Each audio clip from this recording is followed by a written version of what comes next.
Everyone, welcome back to my YouTube channel. So ngayon pag-usapan natin kung anong dapat tanungin sa loyal customers. So tayo, nabubuhay ang negosyo kapag meron tayong loyal customers. Kasi nasarapan sila, nagustuhan nila, at sila, malungkot sila kapag nagsasara yung ating negosyo. Kaya dapat, kailangan natin gawin na ano pa ang gusto nila.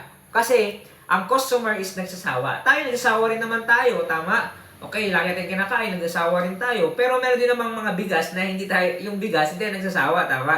So, ganoon lang naman, kumbaga paulit-ulit yung ginagawa, kumbaga hindi tayo nagsasawa. Pero, meron time na nagsasawa tayo. Nagsasawa tayo kausapin yung isang tao, nagsasawa tayo na ito lagi yung ginagawa natin. So, ang kailangan lang natin is tanungin kung ano pa yung gusto nila. Okay? Dahil, kapag binigay yung gusto nila is, kahit pa paano, ma-appreciate nila. Okay? So, wag rin natin tanggalin yung, kumbaga, ibabalance din natin. Hindi porket gusto nilang nila.